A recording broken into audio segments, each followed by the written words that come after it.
नमस्कार मंडळी, जर तुमच्या घरात कोणीही एसटी साठी NCMC कार्ड काढलेले असेल, मग ती तुमची आई असेल, बहीण असेल किंवा आजी आजोबा असतील, तर हा व्हिडिओ शेवटपर्यंत नक्की बघा.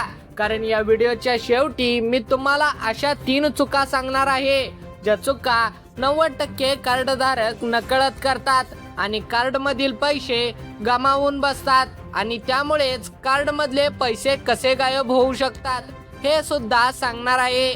चला तर वेळ वाया न घालवता व्हिडिओला सुरुवात करूया. मंडळी, आपल्या चॅनलवर नवीन असाल तर आत्ताच आपल्या चॅनलला सबस्क्राईब करा. तर मंडळी, सगळ्यात आधी समजून घेऊया की हे कार्ड नेमकं आहे तरी काय. NCMC म्हणजे नॅशनल कॉमन मोबिलिटी कार्ड. हे 1 रुपये आधारित स्मार्ट कार्ड आहे जे संपूर्ण भारतात एकाच कार्डावर वेगवेगळ्या प्रवासी सेवांसाठी वापरता येतं.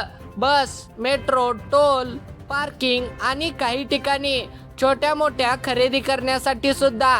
त्याचबरोबर महाराष्ट्र राज्य परिवहन महामंडळ म्हणजेच MSRTC ने हे कार्ड महिला, ज्येष्ठ नागरिक आणि अमृत ज्येष्ठ नागरिक यांच्यासाठी सक्तीचं केलं आहे.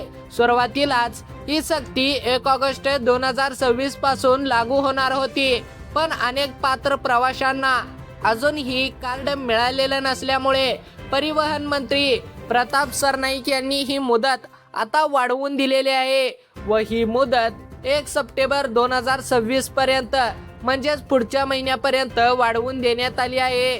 म्हणजेच तुमच्याकडे अजून थोडा वेळ आहे, पण कार्ड काढणं आता अनिवार्य होणार आहे हे नक्की. या कार्डचा सगळ्यात मोठा फायदा म्हणजे कागदी पास आणि सवलतीच्या चिठ्ठ्यांचा गोंधळ संपणार आहे. एकच कार्ड, डिजिटल नोंद आणि सरकारी सवलतींचा गैरवापर थांबवण्यासाठी हे पाऊल उचलले गेलेलं आहे. त्याचबरोबर आता समजून घेऊया की हे कार्ड नेमकं काम कसं करतं. हे कार्ड फक्त तुम्हाला कंडक्टरकडे द्यायचं आहे. कंडक्टर त्या ठिकाणी त्या मशीनवरती हे कार्ड टॅप करणार आहे आणि यातील पैसे आपोआप कट होऊन तुमचं तिकीट निघणार आहे. त्याचबरोबर अशाच पद्धतीने तुम्ही टोल नाक्यावर, त्याचबरोबर ट्रेनमध्ये देखील प्रवास करू शकता आणि ही सोय खूपच चांगली आहे. त्याचबरोबर एक गोष्ट महत्त्वाची इथे लक्षात घ्या, छोट्या रकमेच्या व्यवहारासाठी अनेक ठिकाणी कार्ड्समध्ये पिन विचारला जात नाही. म्हणजे कोणत्याही प्रकारचा त्या कार्डला तुमच्या पासवर्ड नसणार आहे. फक्त कार्ड दाखवायचं आणि व्यवहार पूर्ण करायचा. म्हणजेच हे कार्ड दाखवलं आणि त्या ठिकाणी स्कॅन केलं तर तुमच्या खात्यातील पैसे जाऊन तुमचं तिकीट त्या ठिकाणी निघणार आहे. म्हणून पुढच्या भागात मी तुम्हाला सांगणार आहे की नेमकं कुठे धोका आहे आणि तो कसा टाळला जाईल.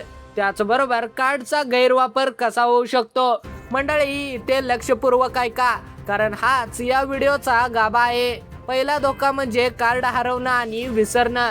अनेक ज्येष्ठ नागरिक आणि महिला प्रवासी घाई गडबडीत हे कार्ड बसमध्ये किंवा दुकानात विसरतात आणि या कार्डमध्ये कोणत्याही प्रकारचा पासवर्ड नसल्यामुळे किंवा कोणताही पिन नसल्यामुळे हे कार्ड कुठेही व्यवहारासाठी, त्याचबरोबर ST बसमध्ये वापरले जाऊ शकते. त्याचबरोबर दुसरा धोका म्हणजे जास्त बॅलन्स ठेवणं. काही जण भविष्यातल्या प्रवासाचा विचार करून कार्डमध्ये मोठी रक्कम भरून ठेवतात, पण लक्षात ठेवा, जेवढा बॅलन्स जास्त तेवढा धोका जास्त. कार्ड हरवल्यास मोठं नुकसान होऊ शकतं, कारण हे पैसे कोणीही सहजपणे काढून घेऊ शकतं. त्याचबरोबर तिसरा धोका म्हणजे व्यवहाराची सूचना न मिळणं. अनेक वेळा अशा प्रीपेड ट्रान्झिस्ट कार्डवर प्रत्येक व्यवहारासाठी लगेच SMS किंवा नोटिफिकेशन येत नाही, जसं बँक खात्यावर येतं. त्यामुळे कार्डमधून पैसे कापले गेले तर लगेच लक्षात येत नाही आणि उशीर झाल्यावर तक्रार करणं कठीण होऊन जातं. आता सगळ्यात महत्त्वाचा भाग, काळजी कशी घ्यायची. नंबर 1, मर्यादित रक्कम भरा. जेवढा प्रवास कराल तेवढेच पैसे कार्डमध्ये भरा. मोठा बॅलन्स ठेवणं टाळा. त्याचबरोबर दुसरी गोष्ट म्हणजे कार्ड नेहमी एका ठराविक जागी ठेवा. पर्समध्ये किंवा खिशात एक ठराविक कप्पा ठरवा, जेणेकरून विसरण्याची शक्यता कमी होईल. नंबर 3, कार्ड हरवल्यास लगेच कळवा. कार्ड हरवल्याचं लक्षात येताच संबंधित हेल्पलाईन किंवा जवळच्या ST डेपोमध्ये जा. कार्ड सेंटरला त्वरित कळवा. जेणेकरून कार्ड ब्लॉक करता येईल. नंबर 4, व्यवहाराची पावती किंवा बॅलन्स वेळोवेळी तपासा. संबंधित कंडक्टरकडून किंवा ॲपमधून तुम्ही बॅलन्स तपासा. घरातल्या ज्येष्ठ नागरिकांसाठी ही सवय लावून द्या. नंबर 5, कार्ड कोणालाही देऊ नका. प्रत्येक कुटुंबातल्या सदस्याने स्वतःचं स्वतंत्र कार्ड वापरावं आणि हे बंधनकारक देखील आहे. त्याचबरोबर शेवटचा आणि सगळ्यात महत्त्वाचा मुद्दा मंडळी, विशेष करून घरातल्या आई, बहीण, आजी, आजोबा यांना ही माहिती जरूर द्या. कारण अनेकदा असं दिसतं की तंत्रज्ञानाची फारशी सवय नसलेल्या ज्येष्ठ नागरिकांकडून अशा चुका जास्त होतात.